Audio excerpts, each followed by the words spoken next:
جو یوم سب ایام میں سب سے عظیم ہے، جمعہ کریم ہے، جمعہ کریم ہے، جمعہ کریم ہے، جمعہ کریم ہے۔ الحمدللہ وكفى،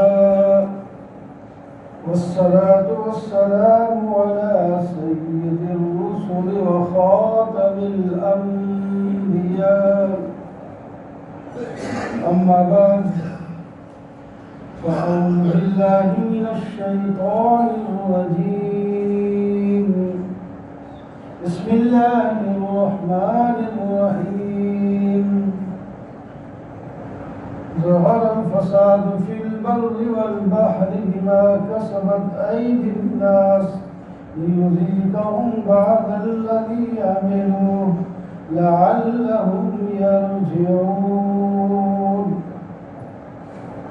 وقال تعالى في مقام آخر: وما أصابكم من مصيبة فبما كسبت أيديكم ويعفو عن كثير۔ وقال تعالى في مقام آخر: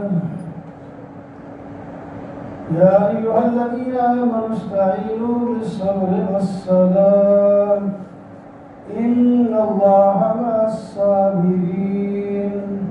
وقال تعالى في مقام آخر: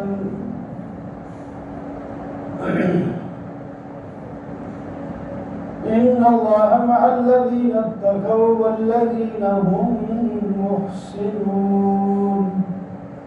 صدق الله مولانا العظيم وصدق رسوله النبي الكريم، ونحن على ذلك لمن الشاهدين والشاكرين، والحمد لله رب العالمين۔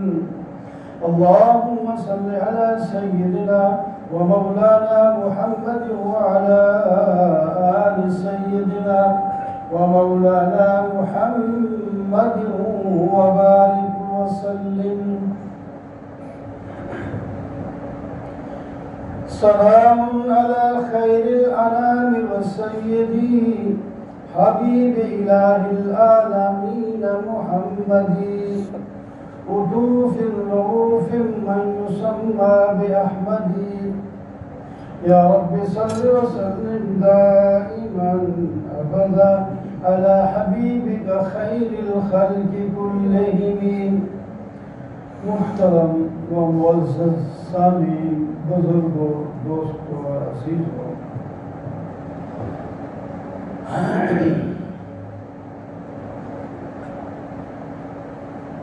آج کل مسلمان مسائل میں گھرے ہوئے ہیں، پریشانیاں لائق ہیں،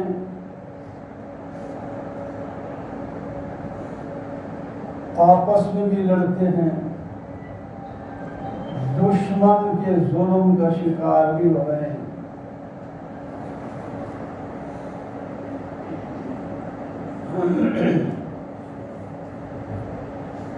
اور ان کی آواز کوئی نہیں سن رہا، جو ان کی آواز سنتا ہے اس کو سناتے نہیں، اس کو پکارتے نہیں، اس سے تعلق جوڑتے نہیں۔ جو نہیں سنتے اور نہ ہی وہ کوئی فریاد رس بن سکتے ہیں، ان کی طرف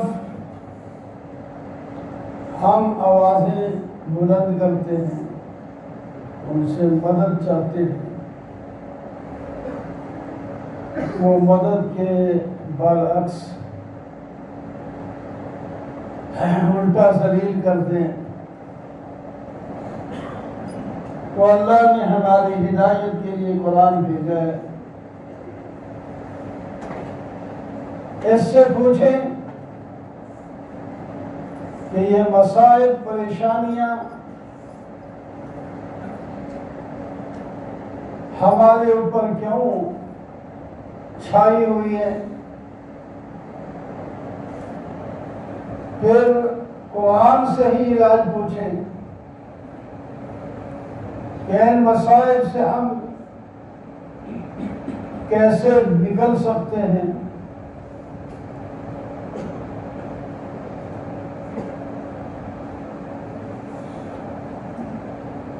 سورہ روم میں اللہ تعالیٰ فرماتے ہیں یہ جو بر و بحر میں فساد ابلتے ہیں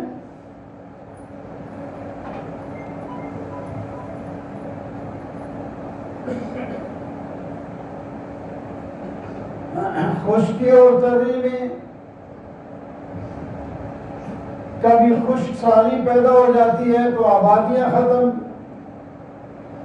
کبھی بارش اتنی آ جاتی ہے کہ جو آبادیاں لہلا رہی ہوتی ہیں وہ ختم،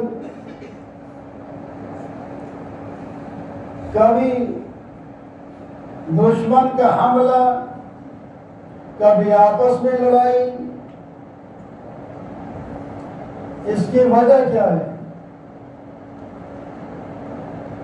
اللہ تعالیٰ فرماتے ہیں ظہر الفساد فی البر والبحر بما کسبت ایدی الناس۔ بر و بحر میں یہ فساد کی لہر آتی ہے،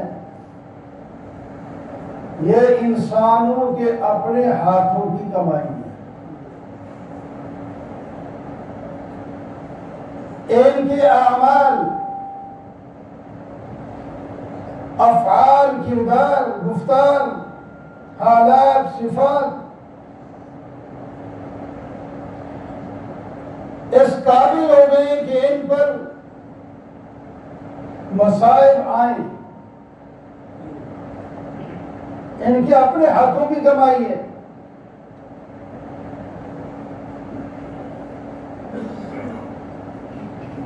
اور وہ بھی ہم پوری سزا نہیں دیتے، نمونے کے طور پر کچھ پریشانیاں نازل فرما دیتے ہیں لِيُذِيقَهُمْ بَعْضَ الَّذِي عَمِلُوا، تاکہ ان کے ان کردار کی وجہ سے جو عذاب ہونا تھا، سزا ہونی تھی، اس کا کچھ بعض حصہ ان کو دنیا میں چکھا دیا جائے۔ ابھی ان کے لیے توبہ کا وقت موجود ہے، توبہ کر کے اپنی آخرت بنا سکیں۔ لِيُذِيقَهُمْ بَعْضَ الَّذِي عَمِلُوا لَعَلَّهُمْ يَرْجِعُونَ، نافرمانی سے باز آ جائیں، فرما برداری پہ لگ جائیں، پھر ہماری مدد بھی ان کے ساتھ ہے۔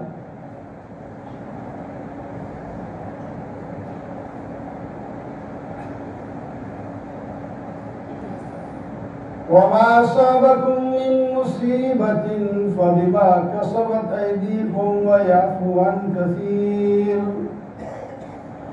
جو تمہیں تکلیف پہنچتی ہے یہ تمہارے اپنے ہاتھوں کی کمائی ہے،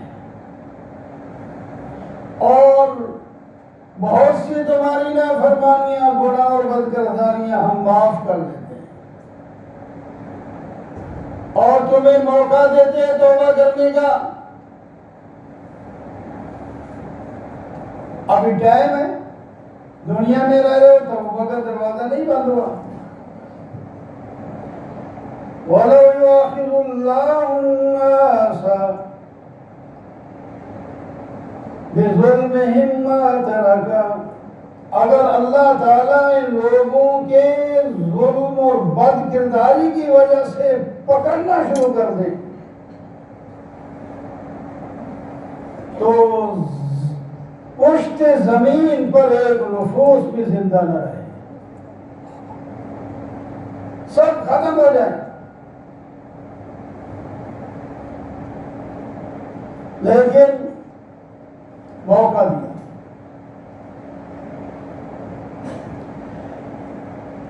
ایک وقت مقرر ہے تمہارے لیے، اس سے پہلے توبہ کر لی تو معاف کر دے گی. جب وہ وقت بھی آ گیا تمہارے پاس جو توبہ کا ایک موقع تھا وہ بھی ختم ہو جائے گا. فَإِذَا جَاءَ أَجَلُهُمْ لَا يَسْتَأْخِرُونَ سَاعَةً وَلَا يَسْتَقْدِمُونَ.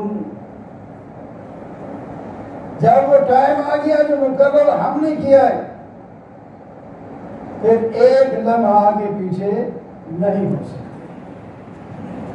اور اس لمحے کا ہمیں پتہ نہیں کس پر کس وقت آ جائے.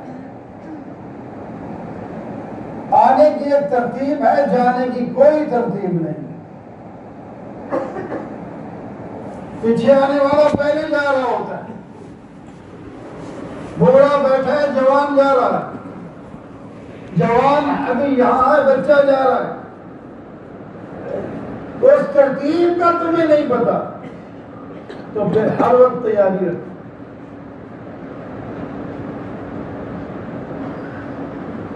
اللہ یا اللہ پھر کیا کریں ہم؟ کیسے ان مصائب سے نکلیں؟ تو قرآن سے پوچھ لو.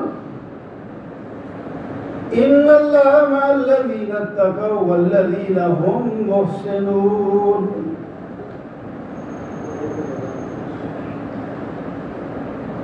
میں تمہارے ساتھ ہو جاؤں گا، مجھے اپنے ساتھ کر لو پھر کامیاب ہو جاؤ. میں تمہارے ساتھ کب ہوں گا؟ جب تم پرہیزگار بنو، جب تم محسن بنو گے، جب تم نیکوکار بنو گے میں تمہارے ساتھ ہوں. پھر جب میں تمہارے ساتھ ہوں تو میں کوئی نقصان نہیں پہنچا سکتا. وَإِن يَمْسَسْكَ اللَّهُ بِضُرٍّ فَلَا كَاشِفَ لَهُ إِلَّا هُوَ وَإِن يَمْسَسْكَ بِخَيْرٍ فَهُوَ عَلَى كُلِّ شَيْءٍ قَدِيرٌ. اگر اللہ تعالیٰ کسی کو کوئی تکلیف دینا چاہے تو ہٹا کوئی نہیں سکتا، اگر بھلائی پہنچائے تو روک کوئی نہیں سکتا. میں تمہارے ساتھ ہو جاؤں گا. کہ کیسے تقوی والے بنے گی یا اللہ؟ یا ایھا الذین آمنوا استعینوا بالصبر والصلاۃ ان اللہ مع الصابرین. لوگو صبر کرو اور نماز پڑھو. صبر کرو، نماز پڑھو، میں تمہارے ساتھ. اجمالی طور پر بتایا اور ذرا اور تفصیل سے. الف لام میم تلک آیات الکتاب الحکیم ہدی ورحمۃ للمحسنین. کتاب ہدایت کے لیے آئی ہے. الذین یقیمون الصلاۃ، وہ کون محسن ہیں؟ جو نماز پڑھتے ہیں، زکات دیتے ہیں، ہمارے دیے ہوئے سے خرچ کرتے ہیں.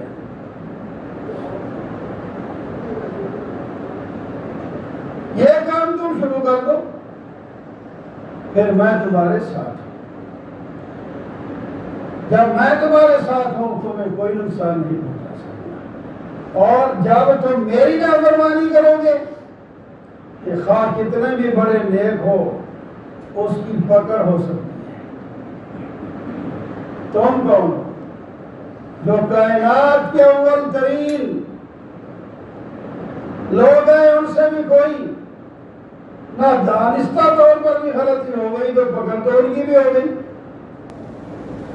تو میرے دوست اور بزرگوں، اللہ کو ساتھ نبی علیہ الصلوۃ والسلام غار میں 2 بندے دشمن مسلح اوپر کھڑے ہوئے، غار کے اوپر اسلحہ ان کے پاس ہے، گرفتار کرنے کے لیے، مارنے کے لیے آئے ہوئے ہیں. لیکن اللہ کی طرف توجہ ہے. صدیق اکبر ذرا گھبرانے لگے تو فرمایا لا تحزن ان اللہ معنا. آپ نہ گھبرائیں، اللہ ہمارے ساتھ ہے، یہ ہمارا کچھ نہیں بگاڑ سکیں گے. وہی ہوا، کچھ بگاڑا تھا انہوں نے. اوپر پہنچ گئے، ہر غار کی چھان بین کرتے ہیں، اس غار کی طرف ان کی توجہ ہی نہیں گئی کہ اس کے اندر بھی آنا ہے. یہ اللہ نے ان کے ذہن کو موڑ دیا نا، یہ اللہ کی معیت ہوتی ہے. حضرت موسیٰ علیہ نبینا علیہ الصلوۃ والسلام قلت کثرت کی بات کر رہے ہیں، ہم مر گئے، چھوٹے ہیں، تھوڑے ہیں. نہیں، تو نہ دیکھو، اللہ کو اپنے ساتھ کرو. موسیٰ علیہ السلام اپنی قوم کو لے کے جا رہے ہیں. قرآن کہتا ہے اللہ کے حکم سے لے کر جا رہے ہیں کہ چھوڑ دو فرعونیوں کا علاقہ، اپنے آبائی علاقے میں چلے جاؤ، چھوڑ دو. جب وہ چلے گئے، فرعونیوں کو پتا چلا، بڑے غصے میں، یہ ہمیں بتاتے بھی نہیں اور دھوکہ دے کے اب ہم نے ان کو چھوڑنا ہی نہیں. انا لجمیع حاضر، ہم تو بڑے دہشت ناک لوگ ہیں اور یہ تھوڑی سی جماعت ہے، چھوٹی یا شرذمۃ قلیل. وہ فوج فرعون کی پیچھے آ گئی، آگے دریا آ گیا. 6 لاکھ تقریباً تھے کم یا کم از کم، یہ بنی اسرائیل بھی اس وقت جو وہاں سے علاقہ چھوڑ کے جا رہے تھے موسیٰ علیہ السلام کی قیادت میں. تو فرعون کا پتہ نہیں کتنا لشکر پیچھے آ گیا. آگے دریا ہے، نہ کوئی کشتی کے ایک آدھ ہو بھی تو اس میں 6 لاکھ کیسے جا سکتا ہے؟ اب حالات کیسے ہیں دیکھو نا. بندہ یہاں ذرا مراقبہ کرے. آگے دریا پانی ہے، بڑا سمندر ہے، اور پیچھے انسان، دشمن انسانوں کا سمندر آ گیا. درمیان میں کھڑے، آگے جاتے ہیں تو دریا میں ڈوبتے ہیں، یا اگر رکتے ہیں تو تلوار کا شکار بنتے ہیں، وہ آ کر ہمیں مار دیں گے. یہ حالت ہے، کیا کریں؟ ان کے ساتھ لڑ بھی نہیں سکتے، اسلحہ ہی کچھ نہیں، بات ہی کوئی نہیں، اور لڑنا جانتے بھی نہیں ہو تو غلامی کی زندگی گزار کے آ رہے تھے. انہیں کیا پتا. موسیٰ علیہ السلام نے فرمایا گھبراؤ نہیں، کلا ان معی ربی، میرے ساتھ میرا رب ہے، میں اپنی طرف سے تھوڑی جا رہا ہوں. مجھے تو آپ نے فرمایا جاؤ، تو ہمیں سنبھالے گا نہیں، ہماری مدد نہیں کرے گا. مجھے کوئی خطرہ نہیں کسی شے سے، میرا رب میرا ساتھ ہے، میں اپنے رب کے حکم سے جا رہا ہوں. حالات ایسے ہیں، بندہ کھڑا جاتا ہے، پریشان ہو جاتا ہے. موسیٰ علیہ السلام دھرتا دے رہے ہیں اور ان کو تسلی دے رہے ہیں، اور وہ ایسے ہی وہ اتنے میں وحی آ گئی. وَأَوْحَيْنَا إِلَىٰ مُوسَىٰ أَنِ اضْرِب بِّعَصَاكَ الْبَحْرَ، موسیٰ تیرے ہاتھ میں جو ڈنڈا ہے، یہی ڈنڈا باہر دریا کے اوپر، پھر کرشمہ دیکھ ہوتا کیا ہے. ڈنڈا، سوٹی، لکڑی، عصا، یہ دریا پہ مار دے. پھر دیکھنا، موسیٰ علیہ السلام نے فرمایا میں ابھی مارتا ہوں. جو ہی مارا تو 12 راستے بن گئے، 12 راستے، پانی پتھر بن گیا، کھڑا ہو گیا، شیشے کی طرح بن کے پتھر، اور درمیان میں خالی زمین نکل آئی. 12 قبیلے تھے بنی اسرائیل کے. فرمایا ہر قبیلہ ایک راستے سے یوں ہی چلا جائے اور ایک دوسرے کے دیکھتا بھی جائے، شیشے کی طرح یہ پانی ہوگا، اس کو پتا ہوگا کہ ہمارے دوسرے ساتھی بھی آ رہے ہیں، وہ ڈوب نہیں گے. تو اللہ کی آئی مدد کی نہیں آئی. جنہوں نے اللہ پر اعتماد کیا، اپنے پیغمبر کی بات مانی، تو آج ہمیں کیا ہے؟ ہم اللہ کی بات کیوں نہیں مانتے؟ مسجدوں میں کیوں نہیں آتے؟ ہوتے چیختے چلاتے کیوں نہیں؟ نمازی کیوں نہیں بنتے؟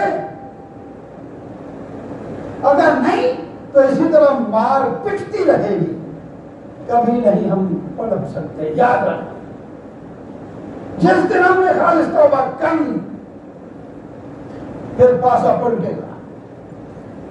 پھر دیکھتے ہم یہ والا کیا بدبودار ہے. آج اسی حالت میں بھی ابھی توبہ کر لیں تو اللہ تعالیٰ کی مدد آج بھی ہمارے ساتھ ہے. پچھلے گناہوں کا تانا نہیں ملے گا. اب تک کیا کرتے رہے ہو یا اللہ جو کچھ کرتے رہے اب تو تیرے پاس آ گئے. اب ہم اپنی باقیہ زندگی تیری مرضی کے مطابق گزاریں. پھر دیکھو اللہ کی مدد آتی ہے کہ نہیں آتی. ہمیں جھوٹے چیخنے چلانے اللہ تعالیٰ جانتا ہے کوئی مکر سے رو رہا ہے, یہ مکر سے باتیں کر رہا ہے, یہ منافقت سے کلمہ پڑھ رہا ہے. لوگ کے دلوں کو جانتے ہیں. جب تک دل سے ہماری آواز نہیں نکلے گی, اللہ کو نہیں پکاریں گے, اس وقت تک سوال نہیں پیدا ہوگا. ہم آپس میں مصیبت میں پڑے ہوئے, ختم نبوت کا مسئلہ ہے, وہ جناب دن دناتے پھرتے, بڑی بڑی اسامیوں پر وہ آگے مرضی اپنی وہ کرتے ہیں. مسلمان کا پردہ حق ہے. اللہ تعالیٰ قرآن میں فرماتے ہیں پردہ نہیں کرنے دیتے. آج اخبار میں کل پرسوں سے آ رہا ہے بڑے عورتوں کے لیے پردہ کی اجازت ہی نہیں, لڑکیاں کیوں پردہ کر کے آئیں. وہ تو اپنا تمہارا تو کام تھا ان کو حکم دے پردہ کریں. کوئی پردہ کرے تو تم کہتے ہو پردے اتار تو شرم نہیں آتی. پھر وہ انتظار کرتے اللہ کی رحمت آئے گی کہ اللہ کی رحمت آئے گی. سوچا کہ نہیں ہم نے.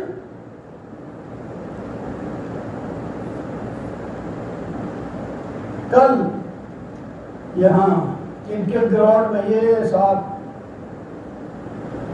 جو ہے اپنا وحدت روڈ, یہاں ختم نبوت کانفرنس ہو گئی. آپ کے پاس ہے, پیدل جا سکتا, مغرب کے بعد, پرسوں چھٹی ہے, سارا وقت نہیں لا سکتی, کچھ وقت تو وہاں پہنچ جائے. کوئی بات سنے, ہمت کرے, کوئی تو ہمت نہیں کرے. ہمارے نہیں یہ کام مولویوں کا ہے, پھر مولوی کرنے لگے, مولوی لڑاتے. وہ بھی تو مسلمان ہیں, ان کی داڑھی ہے, ان کی مسجدیں ہیں, قرآن پڑھتے ہیں. تو میں کیا بتاؤں وہ کیا کیسی مکاری کر رہے ہیں. اب میں ان کا کیا تک مطالعہ کیا, ان کے عقائد کیا ہیں, وہ کیا کہتے ہیں آپ کے نبی کے بارے میں.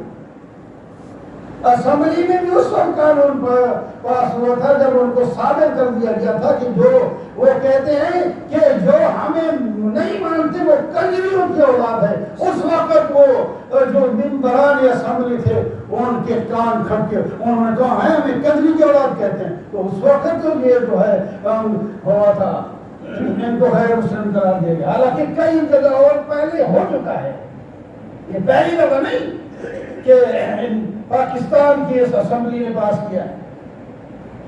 یہ غیر مسلم ہے, لیکن انہوں نے آج تک اپنے آپ کو غیر مسلم نہیں مانا. ہندو مانتے ہیں, عیسائی اپنے آپ کو عیسائی کہلواتے ہیں, سارے ہم ان کی ٹھیکے رہیں. یہ کہتے ہیں ہم مسلمان ہیں, بڑے مسلمان ہیں, جو ہمیں نہیں مانتا وہ کنجریوں کی اولاد ہے. ان کنجریوں کی اولاد کے ہم مال کھاتے ہیں, ان کی دکانیں چمکاتے ہیں, ان کی ملازمتیں کرتے ہیں, ان کو بڑا سمجھتے ہیں. تو بڑی قیامت کے دن ہمیں اللہ تعالیٰ پوچھے گی نہیں تو بات کی سنے گی کسی کے لوگ پتہ چلے گا نا. ایسے اپنے مگن ہے چار غذائیں کھائیں, اچھے 4-5 جناب کھانے سامنے لگے ہیں, کھا کے لیٹ گئے. کوئی اسلام کے لیے کچھ کرتے ہو گے نہیں؟ ہم مسلمان نہیں ہیں. جیسے کوئی ڈاکہ ڈالتا ہے, بولنے کی اجازت بھی کسی کو نہیں, اور آپ کو بھی نہیں. آپ بالکل برسول قلم ہے. قیامت کے دن نہیں پوچھا جائے گا آپ سے, جو مرضی ہے کریں. ہم مسلمان ہیں سیدھے سادھے. ایک شیطان نے یہ بھی آپ ہمیں سکھا دی, ہم سیدھے سادھے مسلمان ہیں. اور بتاؤ سیدھا سادھا مسلمان ہوتا کون ہے؟ وہ سیدھا سادھا مسلمان بتاؤ نا, اس کی کیا تعریف ہے بتاؤ. جو ہر مجلس کا ہو جائے وہی سیدھا سادھا مسلمان ہوتا ہے. مسلمان کا اپنا عقیدہ ہوتا ہے. ہندو اپنے عقیدے سے نہیں ہٹ سکتا, سکھ اپنے عقیدے سے نہیں ہٹ سکتا, نصارہ اپنے یہودی اپنے عقیدے سے نہیں ہٹ سکتا. ایک مسلمان اتنا کچا ہے کہ حق کے ساتھ مل جائے. اس کا عقیدہ پکا ہونا چاہیے. نہیں پکا تو پھر اپنے ایمان کے خیر بنائے. باقی رہنا ہے ٹھیک ہے، مسلمان غیر مسلم بھی رہتے ہیں، ان کے ساتھ ہمارے تعلقات بھی ہوتے ہیں، لیکن جب وہ ہمارے اوپر ہمارے عقیدے پر حملہ کریں گے پھر بھی ہم ان کو سامنے بٹھائیں. یہ کوئی نہیں برداشت کر سکتا. اپنے بھائی کو برداشت کر سکتے ہیں آپ کا حصہ جو باپ کی طرف سے ملتا ہے. کوئی بھائی کہتا ہے کہ نہیں آپ کا اتنا حصہ نہیں ہے میرا حصہ ہے، آپ تو اس کی جان لینے کے لیے تیار ہو جائیں گے. مال کے لیے تو آپ اتنے تیار ہیں، اور عقیدہ خراب ہوتا رہے. میں بڑا سیدھا سادہ مسلمان ہوں. یہ کہاں گیا سیدھا سادہ مسلمان؟ پکے مسلمان بنو. ہم سب کو اللہ تعالیٰ پکا مسلمان.